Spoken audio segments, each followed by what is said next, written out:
So in this video, my haul from the weekend of RSD2, because I was actually up in San Francisco and I got to go to both Amoebas in one weekend. Now, unfortunately, I don't have video footage of the Amoebas. I didn't have a ton of time to make a video. I was kind of on a tight time frame, but I did come up with a fun idea at some point, maybe this fall or winter, to try to hit all 3 Amoebas in one day and make a video. That sounds unheard of, never been done before, I'm assuming, and I would love to be the first. So look forward to that in the future. But right now, I want to show you the crazy haul I got at Amoeba Berkeley, because that was my first time there, and Amoeba Berkeley might be my second favorite Amoeba after Amoeba Hollywood. But let's talk about my haul from Amoebas. So I went to Amoeba San Francisco and I went to Amoeba Berkeley. San Francisco I found a few things, but Berkeley I found a ton. So let's just dive in. I bought a wall record. At Amoeba San Francisco. I could not resist. It was my most expensive purchase of the weekend. And it's because this is an album that I love, and I sold it once upon a time for considerably less than this, and I assumed it would get a repress by now, and this must have been years, like 3 or 4 years ago I sold it. It has not gotten a repress, and they unfortunately don't seem to repress any of their stuff, which is very bizarre. But I saw this on the wall, I looked at it, it was near mint. This is Mute Math's Odd Soul, their 3rd record. I now have their first 3 albums, which is great. That's pretty much all I love from them. Voices in the Silence EP is pretty damn good too, but this album is really special to me. I saw them on this tour. I just think that this is like really good indie, bluesy rock, just super catchy stuff. And I don't know why this hasn't been repressed yet. I wouldn't be surprised if one day they do a box set. Just because there's so much demand for those first 3 records, they all go for 150 plus, with the self-title going for sometimes 300 to 400. But yeah, can't wait to spin this. This is one I picked up on a whim. This is MC Melody, Passport Pimpin'. I picked it up because the producer is a gentleman named Cookin' Soul. Cookin' Soul I've talked about in my live streams recently if you've been watching. He's one of my favorite modern producers for hip-hop. He really has an amazing ear for it, and in particular, anything I've heard of his has been at least great. I listened to a track of this just on Spotify, and it was really good. I don't know MC Melody very well, but she has a great flow, and she rides the beats super well. So it's only $11.99 at Amoeba. $11.98 deal. Clear vinyl. This is another great deal in the bins. This is Clive Tanaka Isu Orchestra, Pre-Sunrise Authority. This is a really unique kind of electronic group that incorporates elements of down-tempo and a little bit of disco at times, and kind of has a similar feel to almost like Todd Terje, or even the Avalanches at times, with kind of some of the sound collaging they do. I have not heard this record, but I listened to one track and I was immediately sold, and it was only $9.99. Yeah, this is a really interesting group, and I've wanted to just grab it.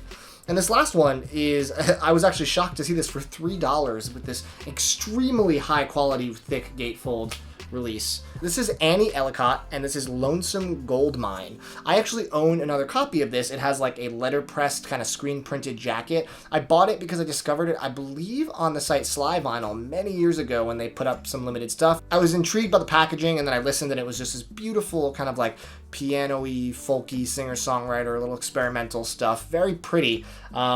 Both the standard in this like really nice jacket and the letterpress are long sold out, but this was $3, and I was a little disappointed with the letterpress version because the disc itself that I got was a little noisy, and this music does not really thrive with background noise of any kind. I don't know if the one from the standard press is the same pressing. I'm assuming it is, but maybe my copy was defective. I don't know. I'm just excited to hopefully get a cleaner copy of the way this music can sound, because it's beautiful. And now some gems from Amoeba Berkeley. I spent a few hours there, and I honestly could have spent more. I was shocked at how low some of the prices were on some of this stuff. The selection was amazing. San Francisco Amoeba seems to be the priciest of the 3, which makes sense because San Francisco is the priciest city of the 3. Not that any of them are in cheap areas, but I found so many amazing things. Let me show you. First up, this was hiding in the back by the box sets. It almost looked like it was tucked away. This is the Wonder Years Sister Cities. The Wonder Years is a really great, pop punk is not the best way to describe them, but it's almost a little, has some elements of like post-hardcore a little bit, but it's mostly catchy, punky, indie, almost like Japan Droids at times, but definitely with elements of kind of some of like the heavier pop punk stuff. This is like this amazing book that it comes with. Like, it's like this deluxe version, and it's on Mountain Range or Mountain Blast Splatter or something. I'll show you. It's really cool variant right there. But yeah, this record's amazing, and it was only $40. It looks really close to near mint, and they are long sold out, so this was an absolute steal. This is a band called Hammock. I've talked about them on the channel multiple times. This is an EP they did called Stranded Under Endless Sky. Hammock makes some of the most beautiful ambient, down-tempo, kind of Sigur Rós-esque soundscapey stuff. I really love everything in their catalog, and this is an EP I did not own, and it's also signed by the band for $20. That's a pretty good value right there. And for an EP, it's 4 songs, but their songs are pretty long and like I said, kind of cinematic, so it's a pretty good value for your money too. This one I was shocked to find for such a low price. The jacket's a little beat up, it has some, scuffs and whatnot, but this is Halsey's Room 93. I've been getting way more into Halsey lately. I feel like I slept on her in the beginning of her career, and hearing her on Machine Gun Kelly's album kind of unlocked her potential for me, and I was like, wow, she's really talented. And I've been going back and listening to her stuff. I'm super excited for her upcoming album that's going to be produced by Trent Reznor and Atticus Ross, which is wild. But this is her first EP, and it's the first pressing of it, which is the 45 RPM one, which is the better sounding one, and it was only I think it was like $14 or $15, which it goes for considerably more than that. I guess it like I said, it does have some wear on the sleeve, but the disc looks great. I can't wait to spin it. This one has intentional wear. It's not actually this beat up, but this is Yellow Card's debut, or I don't know if it's the debut EP or an early EP, but it's the Underdog EP. Yellow Card gets clowned on a lot for Ocean Avenue and being like a cheesy pop punk band, but I truly believe that when you dig into their stuff, I think they're one of the more consistent pop punk bands, and their early stuff is my favorite stuff. This EP is pretty hard to find. I think it's out of print as far as I know, and it was only $20. 5 songs, but 5 really bombastic, kind of like awesome anthemic pop punk tracks. Had to pick it up. I wasn't sure when I got it if it was the red or black version. It is a black version, but that's all right. This is a rapper that I've been getting into more lately, the Koreatown Oddity. This is a Stone's Throw rapper. He really kind of made waves with his most recent release. But this is finna be past tense. This is an earlier album of his. I think this is also out of print, but they had it in the hip-hop bins for $11.99. For a album these days, that is a total steal for a brand new sealed record, especially from someone that's such an accomplished MC like Koreatown Oddity. He's definitely one of the forefront of like this kind of underground scene that hasn't broken through to the mainstream, but has a lot of cred because he's just super talented.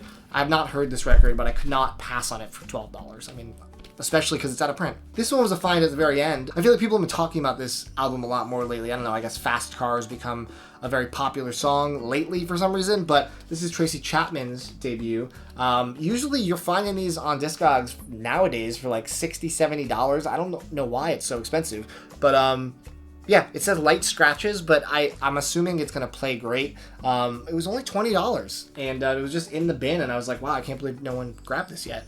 This is something I've been meaning to pick up for a while, and I'm excited to give it a listen. I mean, I've only heard a couple tracks off of this, but hopefully the whole Tracy Chapman record is as good as I assume it is. This one was a huge surprise to find in the bin. This was something that someone in my Facebook group turned me on to. This is Aurora, A Different Kind of Human, the second part of this series that she's released. If you don't know Aurora, she has a really heavenly voice, and I was asking people in my group, can you recommend people with really like ethereal voices, like angelic stuff, and someone recommended her and I loved it.